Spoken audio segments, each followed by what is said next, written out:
Juan Pablo, ¿cómo le va? Buenos días, Martín Cémola te saluda. Buenos días, Martín, ¿cómo estás? Muchas gracias. Bueno, Juan Pablo, para consultarte, hubo una movilización importante la semana pasada, coordinada en muchos países, que fue la verdad noticia en muchos lugares del mundo, y que tiene que ver con esta reclamo de deuda ecológica a los países más importantes del G7. Bueno, contanos un poco cómo viene esta campaña de deuda por clima. Mira, fue una gran movilización mundial en el marco de la cumbre del G7, los 7 países más poderosos del mundo, que se reúnen todos los años y se reunieron en Alemania, en los Alpes alemanes, para discutir una agenda que es prioridades de esos países, siempre en detrimento de nuestros países, siempre profundizando el saqueo a nuestros países del sur global, en América Latina, África y el sudeste asiático, profundizando modelos con sus corporaciones, modelos extractivos de nuestros recursos que son muy contaminantes y depredatorios, pero en un marco de gran hipocresía porque sostienen que en realidad lo que supuestamente promueven es soluciones al gravísimo problema del calentamiento global. Y entonces, desde esta campaña global Deuda por Clima, que plantea que los principales problemas de nuestros países del sur son las deudas financieras ilegítimas que imponen a nuestros países el Fondo Monetario Internacional, el Banco Mundial, el Club de París y la agenda del G7, y que hay una deuda ecológica en realidad, porque esos países son los más contaminantes y los que más emanan gases de dióxido de carbono. Entonces, para nosotros era muy importante hacer movilizaciones en 30 países para transmitir un claro mensaje con un lema de que en realidad la deuda es con los pueblos y con la naturaleza. Ahora, te escuchaba hablar, lo que decías de los países que son más contaminantes, y lamentablemente la gran mayoría de empresas que contaminan en otros países, que son multinacionales, provienen también de aquellos lugares, ¿no? Estados Unidos, países europeos. Leía un informe que hay 100 empresas que provocan más del 70% de la contaminación. Sí, claro, ese es el grave problema, porque en realidad tiene que haber un cambio, así lo plantea el panel intergubernamental de cambio climático, tiene que haber un cambio radical del modo de producción y consumo con el cual habitamos el planeta.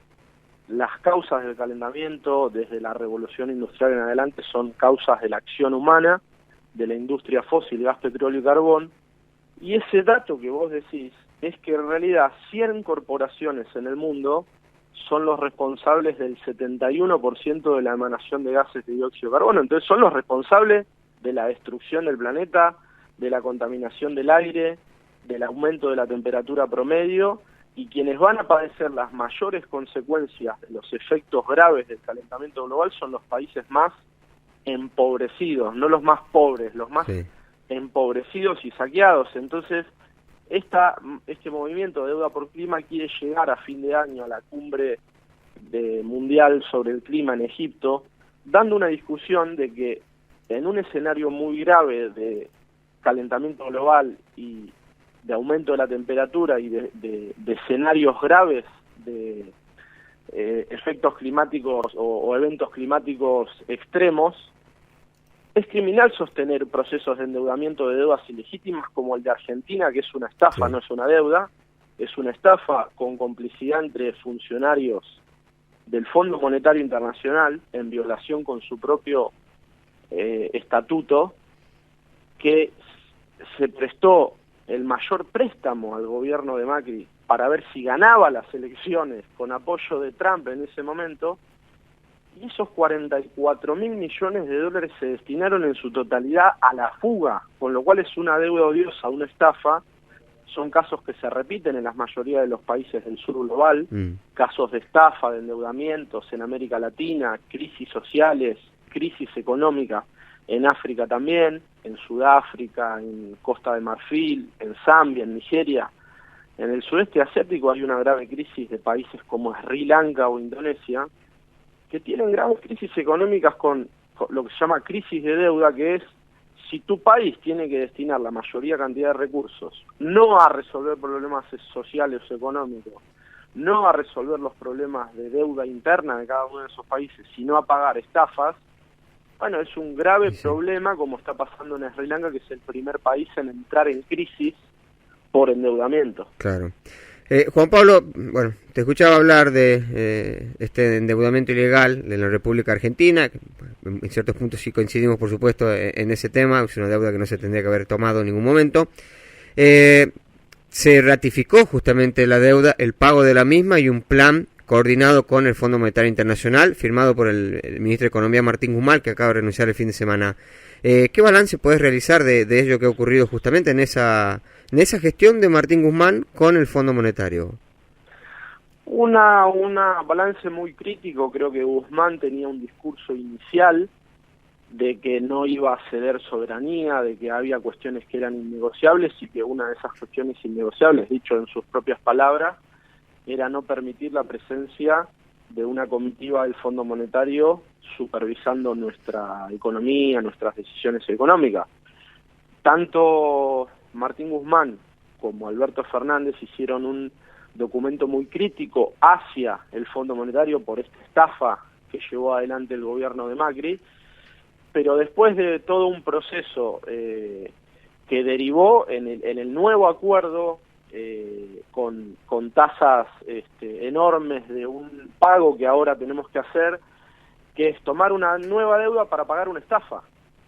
Entonces, desde mi lectura, lo que Guzmán, después de un largo proceso, entre comillas, de negociación, lo que hizo fue garantizar que se cumpliera con los objetivos del Fondo Monetario, cediendo soberanía de lo que es la economía de Argentina, porque ahora tenemos un cogobierno en nuestro país, que era lo que él mismo como ministro en su momento inicialmente decía que no iba a permitir por una cuestión de soberanía nacional, y entonces algo bastante predecible, que es, una vez logrado garantizar el acuerdo, el nuevo acuerdo de un nuevo endeudamiento para pagar una estafa, él presenta su renuncia como cerrando un ciclo, como diciendo, bueno, ya acá está garantizado una labor cumplida. Entonces a mí me parece muy grave que en un país como la Argentina, con un 50%, una de las cifras más altas de América Latina y más alta que algunos países de África, el 50% de la población debajo de la línea de la pobreza,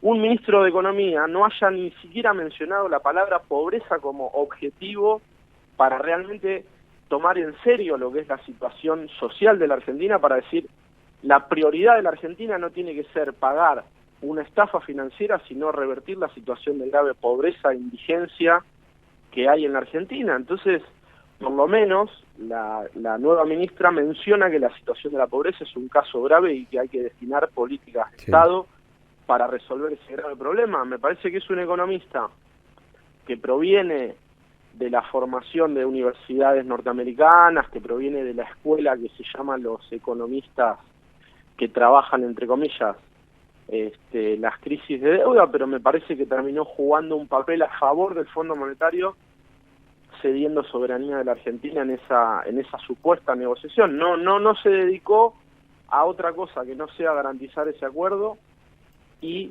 por el contrario, la grave agenda social de la Argentina no la tuvo entre su discurso ni sus prioridades. Me parece que ese es el balance por el cual vos me preguntabas. Sí. Ahora, en cuanto a lo que tiene que ver con crisis climática y ecológica, cada vez que se reúnen los más poderosos suscriben algún convenio, ¿no? ¿Cómo olvidar los acuerdos de París, donde, por ejemplo, Estados Unidos entró y salió dependiendo quién estaba encabezando la gestión? ¿Qué tan serio crees que es el compromiso que tienen estos países con realmente generar algún cambio, o si crees que es para la tribuna aquello que firman y después deciden otro tipo de cuestiones? Y es la gran pregunta, Martín. Es como vos decís, que el máximo consenso en el cual la mayoría de los países del mundo buscan soluciones a lo que es definido por el secretario general de las Naciones Unidas, Antonio Guterres, como el principal problema de la humanidad, el calentamiento global como el principal problema estructural de la humanidad hacia la próxima década, los próximos años. El principal consenso es el Acuerdo de París, que establece cómo encarar ese grave problema, cómo tener objetivos para revertir la situación y para tender hacia una transición.